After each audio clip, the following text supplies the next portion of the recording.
And welcome to the Abuja studios, and here is the news. President Muhammadu Buhari has expressed his commitment to the development of the Niger Delta region in realization of his promise to uplifting the living standard of the people of the region. A statement by the Special Advisor to the President, Media and Publicity, Femi Adesina, in response to the demands by a group known as the Niger Delta Avengers. The President listed various developmental programs of his administration targeted at making life more meaningful for the people in the region. Elizabeth Omoriye will tell us more. Demands by the Niger Delta Avengers come in less than 48 hours after President Muhammadu Buhari met with the leadership of the Niger Delta and Ijaw National Congress include development of the Niger Delta and restructuring.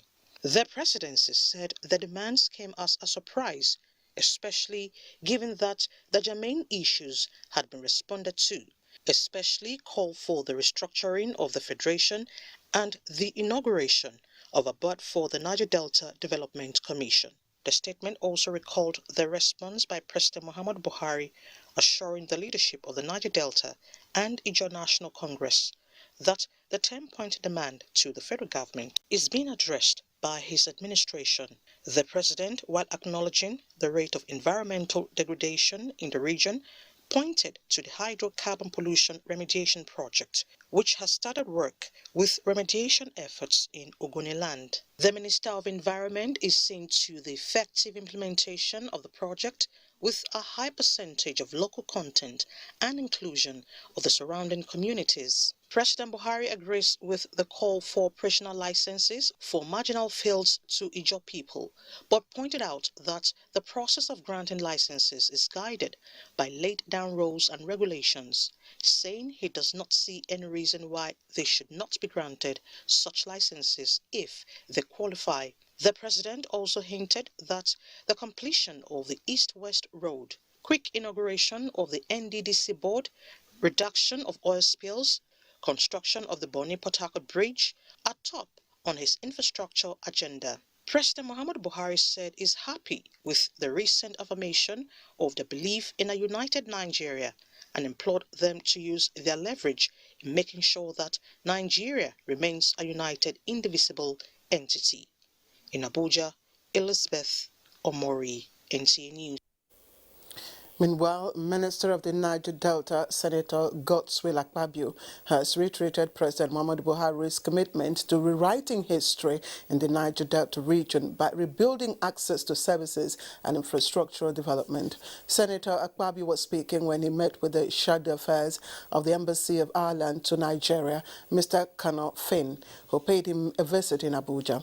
The minister notes that since the discovery of oil in Oloibiri in Bayelsa State, the people of the Niger Delta region have contended with violence, militancy and deprivations, as well as pollution in many areas that have oftentimes led to the destruction of aquatic life. The Charge d'Affaires of the Embassy of Ireland to Nigeria, Mr. Kano Finn, commended efforts by the federal government at repositioning and curbing extremism within the region and pledged Ireland's commitment to partner the ministry to provide sustainable development in the Niger Delta.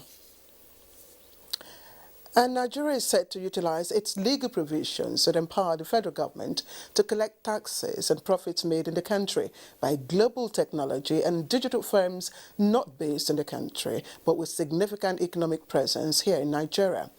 Vice President Yemi Osinbajo said this while interacting with a delegation of the Chartered Institute of Taxation of Nigeria, led by its president, Adesina Adedayo. Our State House correspondent, Gideon Ifade, reports. The federal government, as Vice President Yemi Osinbajo said, would not be raising tax rates at this time based on the Finance Act 2019, and explained that the federal government is already empowered to widen the tax net, including by collecting taxes on the Nigerian income of global technology giants with significant economic presence in the country. And this is even if they have not established an office or permanent establishment and are currently not paying taxes in Nigeria. The Vice President explained that the Finance Act has shown that the government is very prepared to ensure that the big technology companies do not escape without paying their fair share of taxation in Nigeria. The first vice president's response was such that gave us comfort in the sense that a lot of the issues we mentioned from his response is already being addressed at even governance level. And in the other areas where we serve as in advisory capacity, he has encouraged us to say when we have issues on that, we should continuously engage with his office to ensure that things get done effectively. Because ultimately, the issue of social contract in terms of tax and the general public is a critical one for us because we want the government to do what governance is all about. And we as citizens are also meant to do what a citizen is expected to do in terms of compliance with issues of law and fulfilling your civic responsibilities. In the State House, Jide Onifade, NTA News. And the Development Bank of Nigeria says it will continue to provide sustainable funding and capacity needed to grow Nigeria's MSMEs sector. Managing Director of the bank, Tony Okpanachi, disclosed this in a chart in Abuja as part of activities marking the United Nations MSMEs Day. Benny Adams was there. Paul Harris is a fashion designer with expertise in a brand of clothing who needs capital to expand his production lines. Harris is one out of more than 44 million micro, small, and medium-scale enterprises that the Development Bank of Nigeria is to empower through long-term financing, provision of partial credit guarantees, and build their capacity. We've created about 130,000 employment over time through this our funding so far, and it's an ongoing thing. So far, the Development Bank of Nigeria, through commercial banks, microfinance banks, and other financial institutions, has since 2017 disbursed more than 334 billion naira in loans to more than 135 small businesses. 57% of these are women-owned, while 28% are youth, thereby creating more than 130,000 jobs and still poised to do more. So our intervention from different angles, providing long-term funding, building capacity, and providing partial credits, all addresses all the different issues as long as we relate to access to finance. Tony Okpanachi is of the view that Paul Harris and many others in need of funding to grow their businesses have to make their businesses bankable. Our capacity building is in twofold. The primary one is technical assistance to financial institutions, again, to enable them know how to lend to these micro, small, and medium enterprises. That's a huge part of our mandate, technical assistance we should provide to them. The other part we also do is for the micro, small, and medium enterprises themselves, in providing some bit of capacity building on how to position their business, put their business plan together, and how to make their business bankable to be able to access finance. The Development Bank of Nigeria is using the World MSMEs Day to further carry out its mandate of providing long-term finance of up to 10 years tenure with 18 months moratorium for the critical sectors of the economy. In Abuja, Benny Adams, NTA News. And to politics now, and in Anambra State, where Senator Andy Uba has emerged winner of the governorship primary election of the All Progressives Congress. Andy Uba emerged winner in the primary election contested by 13 other aspirants. Saliu Abdullahi Gwanara reports.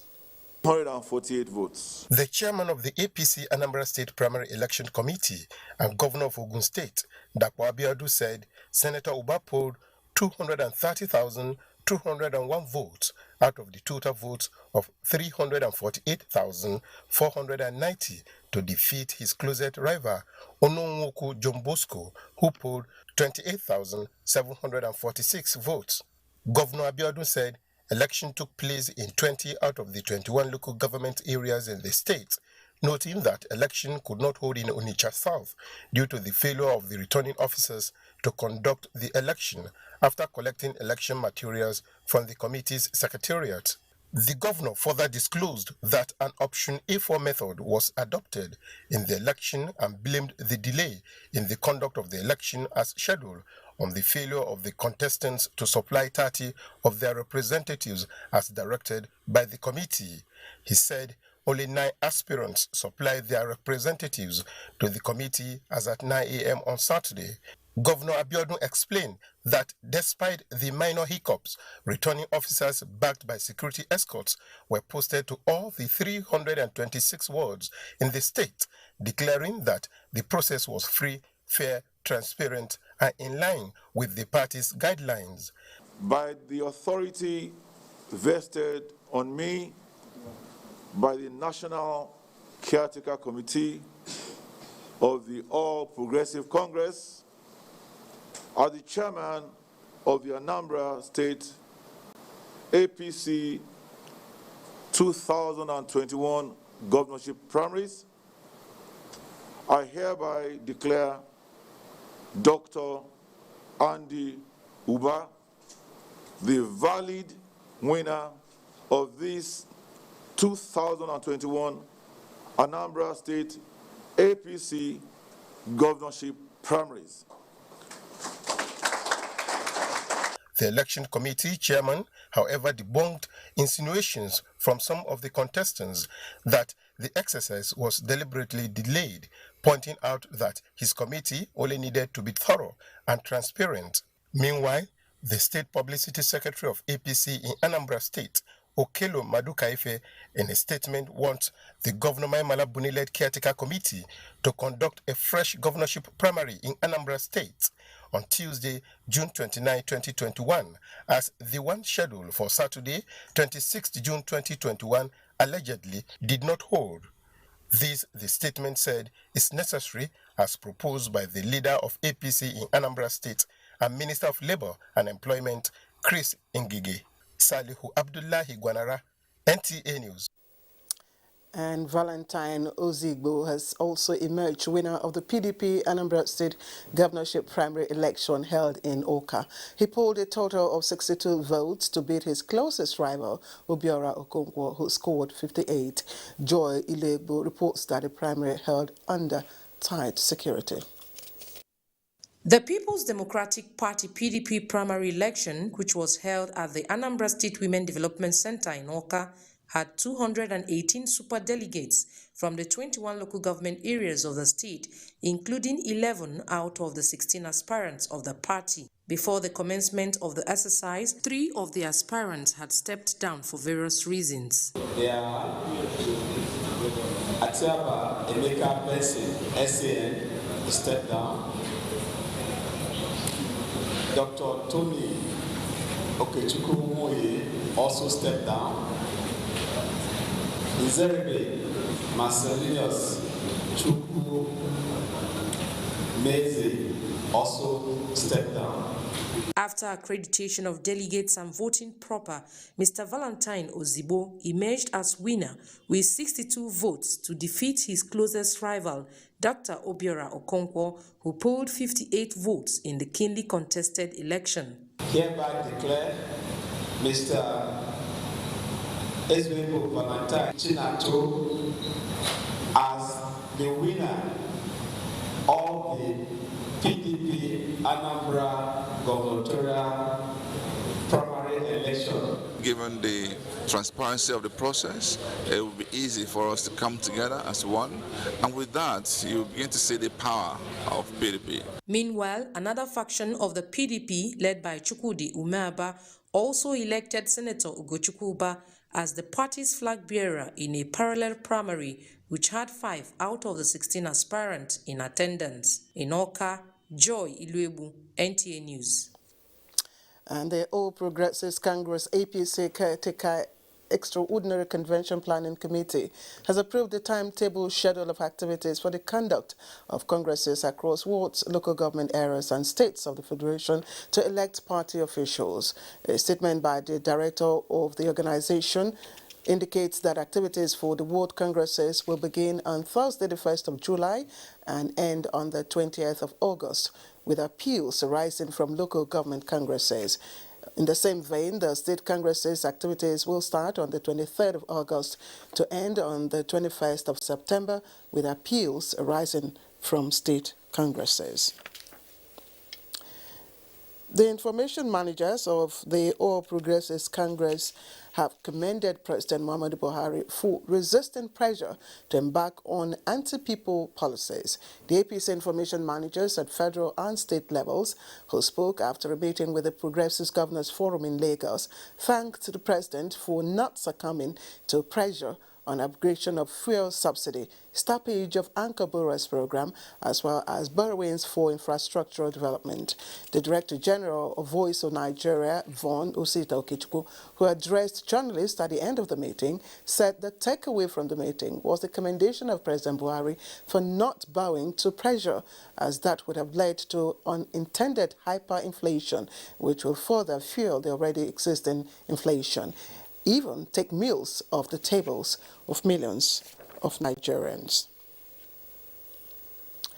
Now, away from politics, women, especially those in the rural communities, have been challenged to participate actively in governance by contesting elective positions during general elections.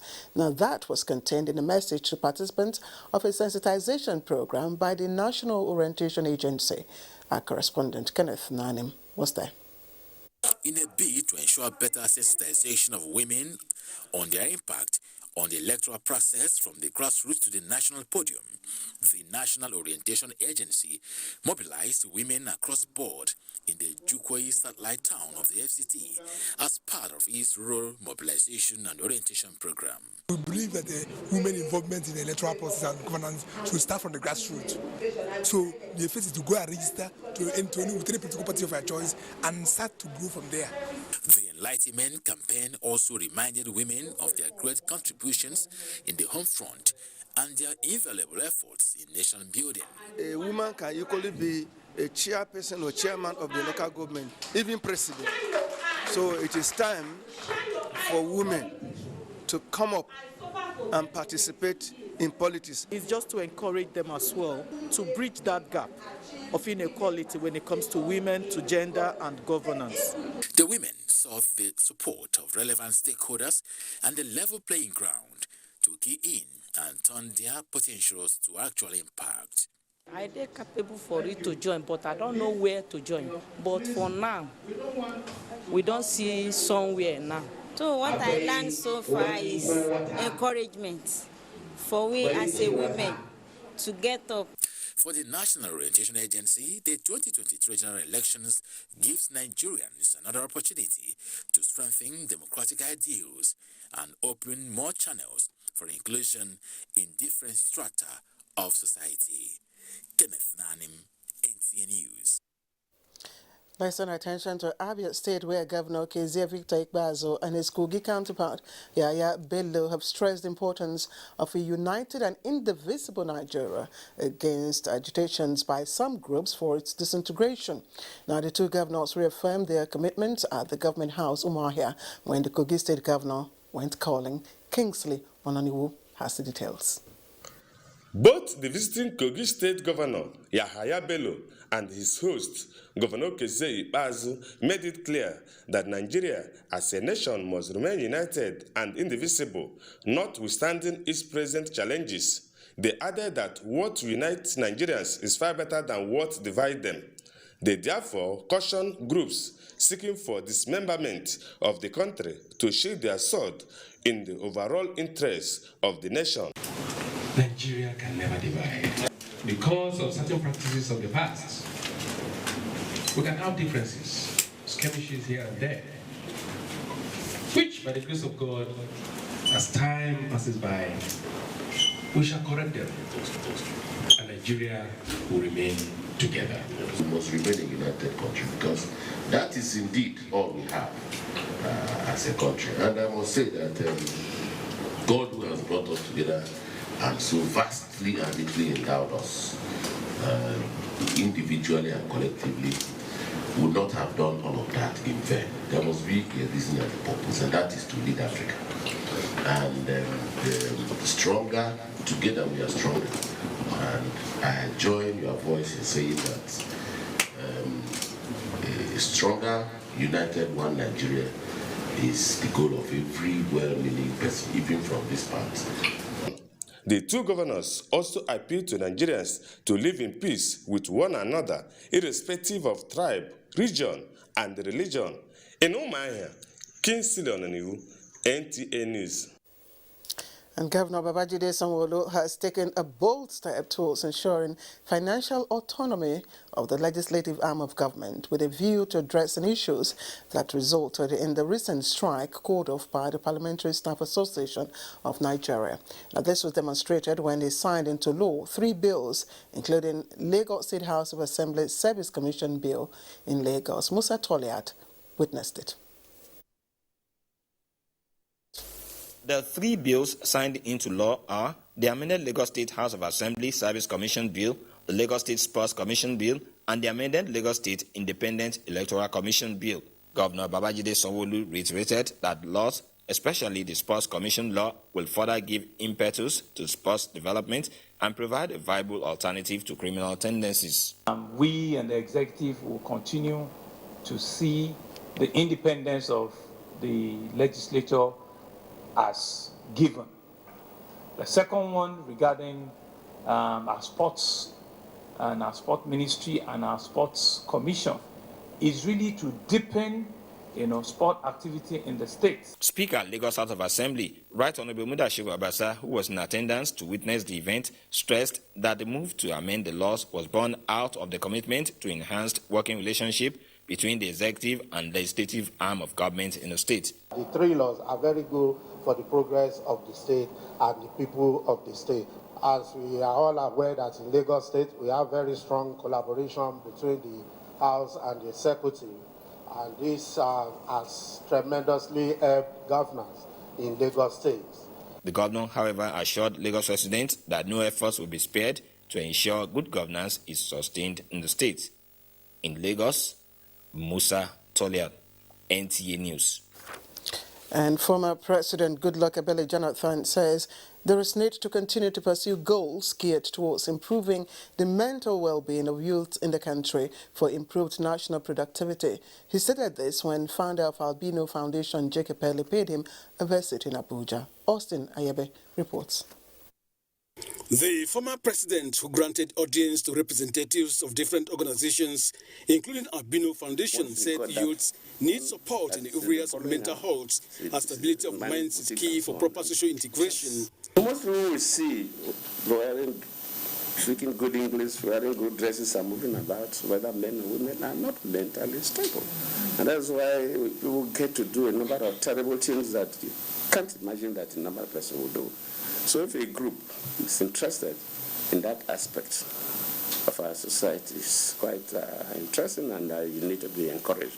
He said the quest for economic prosperity of Nigeria is hinged on skills development, saying his foundation is ready to support NGOs that work towards improving the socio-economic well-being of youths.